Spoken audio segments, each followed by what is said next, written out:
In 1947, two men dug a hole straight down into the oldest city on Earth. They were not looking for a god. They were looking for the bottom, the place where the city began, where the ground turned from ruin back into untouched earth. So they dug, down through one temple, then another beneath it, then another beneath that. They did not stop at one. They went through 18 temples, stacked one on top of the other, like floors of a tower that had grown downward into time instead of up into the sky. Each one built by people who had torn down the temple of their grandfathers and raised a new one on the exact same square of ground. Never an inch to the left, never an inch to the right, 18 times, for 3,000 years. And at the very bottom, beneath all of it, they found a single small room of mud brick. No older ruin underneath, no foundation, no floor below the floor, just clean, untouched sand. And beneath the sand, water. The first altar ever built by human hands, resting on nothing but the ground and the dark water under the ground. They had reached the spot the Sumerians said a god went down into the earth, and they had built their very first house of worship directly on top of the door. This is the city of Eridu. The Sumerians did not call it old, they called it first. The first city, the place, their kingdom lists say, where kingship itself was lowered down from the sky and set onto the earth. Before Uruk, before Ur, before the pyramids of Egypt were a thought in anyone's mind, Eridu was already ancient, and the god of Eridu was Enki. I'm going to show you 3 things in this video. First, where the tablets actually say Enki went, in his own story, in his own words, after his work above the ground was finished. Second, what that first temple was really built on top of, and why every generation for 3,000 years was too afraid to move it. And third, the entrance the texts say he left open. Not a metaphor, a structure. One that is still standing in the south of Iraq right now, mostly buried, barely touched. If you want the parts of the human story they leave out of the school books, subscribe before the next part, because what the deepest layer of Eridu sits on top of is not in any textbook you were handed. Let's go down.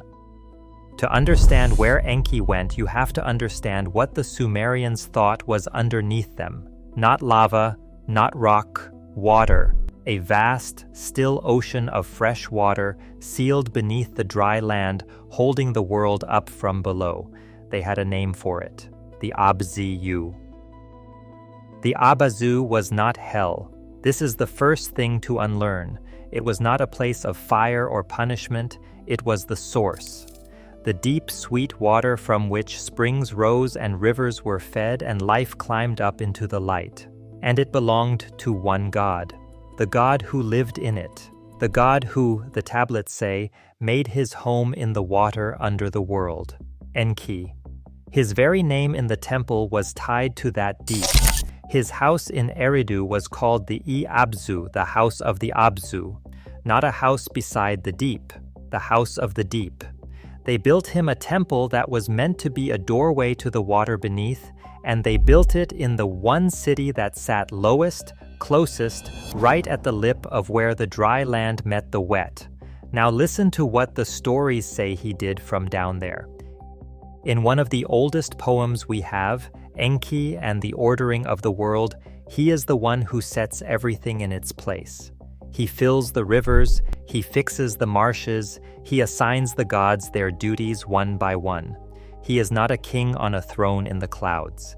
He is the engineer in the basement, the one who built the machine and knows where every pipe runs. The Sumerians did not pray to him for thunder.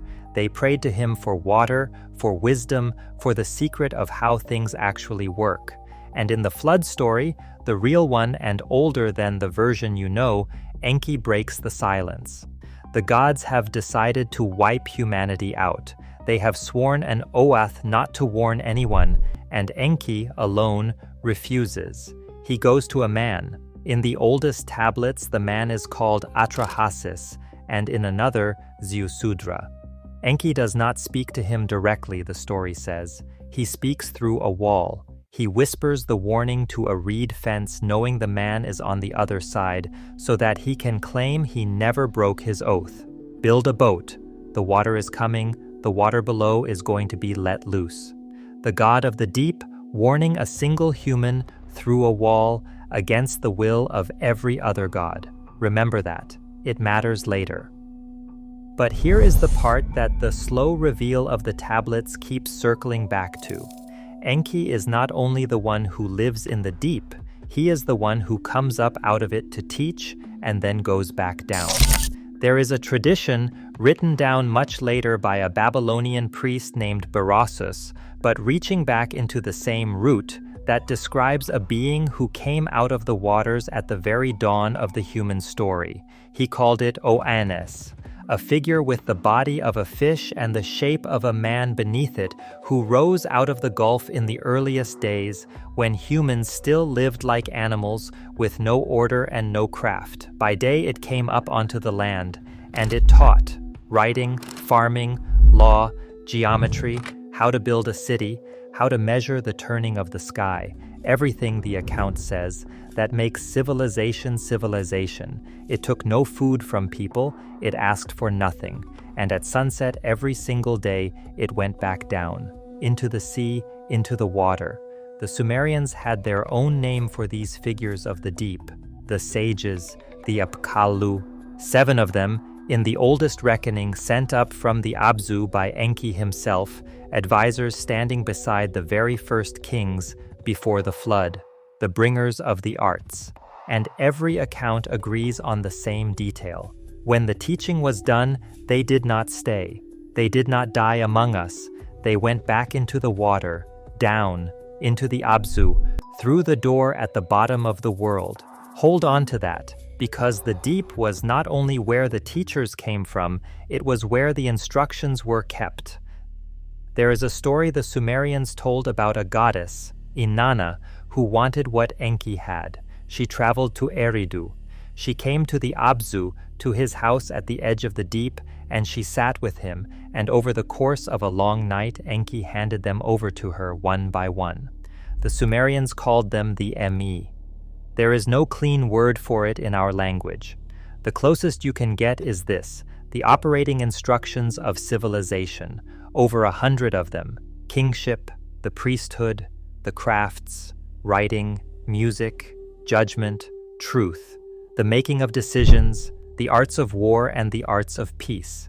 The whole machinery of an ordered human world listed out as discrete things like files, and the texts are explicit about where those files were stored.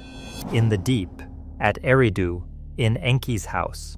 The blueprints of human civilization, the story says, did not begin among humans. They were kept below, in the water, in the keeping of the god of the deep, and they had to be carried up out of the Abzu and brought into the world of people.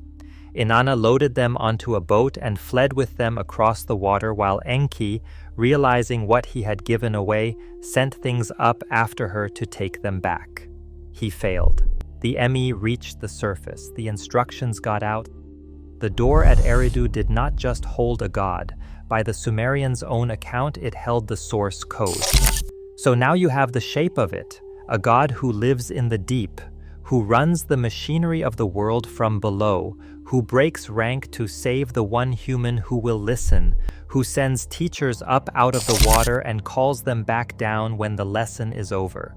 And a city, Eridu, built at the one spot where the land sits closest to that water, built specifically as his house, his doorway, the mouth of the Abzu.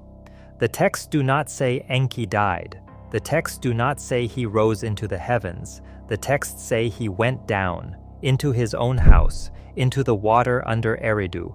And the people who knew the story best, the people who actually wrote these tablets, did something with that knowledge that should stop you cold. They never let the door close. Go back to that dig. 18 temples, one on top of the other, never moving from the spot. Ask yourself why. Cities move, rivers shift, populations rise and fall. In 3,000 years, you would expect a temple to be relocated, expanded sideways, rebuilt on better ground at least once. It never was. Every single generation tore the old house down to the foundation and built the new one on the identical footprint of the last, as if the location was the entire point, as if the building did not matter, but the spot underneath it could never, ever be abandoned. And what was the spot? The deep sounding showed it. The very first shrine sat on virgin sand, directly over the water table, over the deep.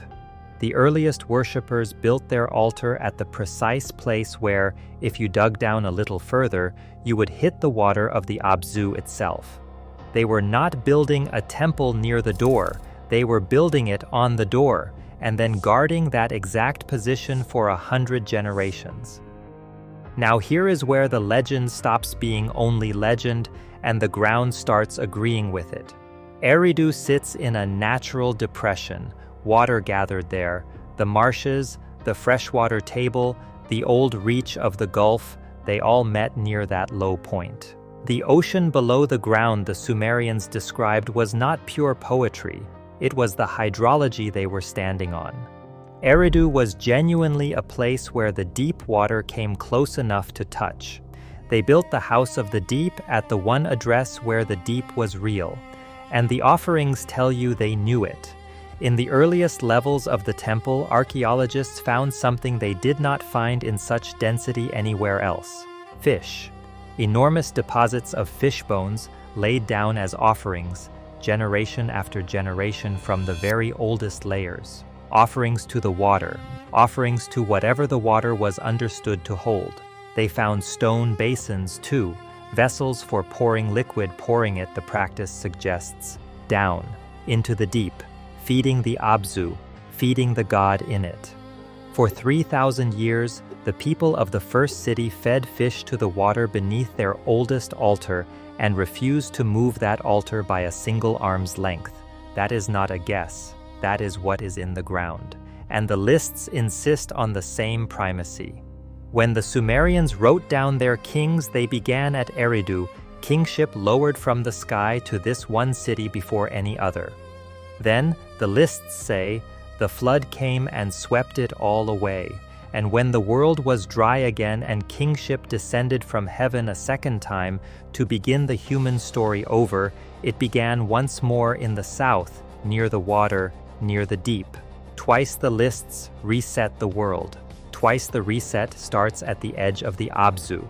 So when the texts say Enki went down through Eridu, and the dig shows a civilization treating one specific square of earth in Eridu as a doorway too sacred to ever relocate, those two things are describing the same spot, the story and the soil point at the same door.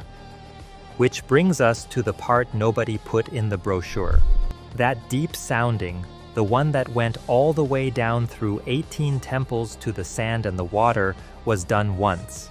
It happened in the 1940s. It was carried out by two men, Seton Lloyd and Fuad Safar, working a remote site in the south of Iraq with almost no supplies, hauling in bricks from another ruin 10 miles away just to have somewhere to live. They reached the bottom. They recorded what they could. Then the work, at the deepest level, essentially stopped.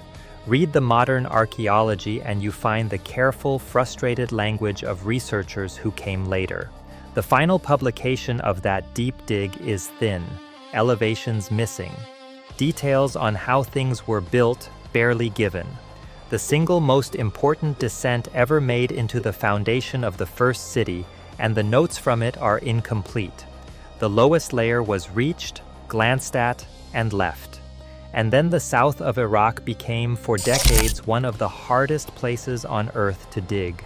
War, sanctions, instability.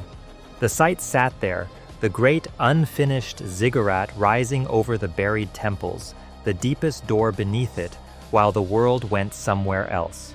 Only very recently has a new mission gone back to Eridu at all, and even now the work is mostly at the upper levels, remapping what is visible, reconsidering the complex from the top down. The bottom has not been opened again. Sit with that. The one place every text points to. The doorway the first city guarded for 3,000 years. the spot beneath the spot where the first altar met the deep water. It has been reached exactly one time, briefly, by two exhausted men 80 years ago and never properly returned to since. The entrance the tablets describe is not lost. It is not destroyed. It is known. It is mapped. It is sitting under a mound in the desert, mostly intact, waiting. It is the most underdug significant spot in the history of the human story, and almost no one is told it exists. I want to be honest with you about where the line is, because that honesty is the whole point of this channel. The Sumerians were not writing a geology report. When they say a god lives in the water below and goes down through a door at Eridu, they are speaking in the language of myth, and we do not get to pretend a literal figure waits in a literal chamber. I am not going to tell you a scan found a void because no scan did. I am not going to invent a discovery to close the loop because the loop is not closed. But here is what is not myth and what you can check yourself. There really is a first city, and it is really called Eridu. Its god really is Enki, the god of the deep water. His temple really was named the House of the Abzu, the House of the Deep. They really did rebuild it 18 times on the identical spot, refusing to move it for 3,000 years. The earliest altar really does rest on virgin sand over the water table. They really did pour offerings into that deep and pile fish bones at its foundation. And the deepest layer, the one closest to the door the whole story is built around, really has only been reached once, recorded poorly, and left alone for a lifetime. The Sumerians told us their wisest god did not leave the world. He went down into it and they marked the door and never let it close. The texts say the door is at Eridu. The ground agrees, and the bottom of it is still down there under the sand, where two men stopped digging in 1947. So the only real question left is the one they never answer. The texts say he went down. The texts say the teachers came up and went back. The texts say the door was left open. They just never tell you for whom.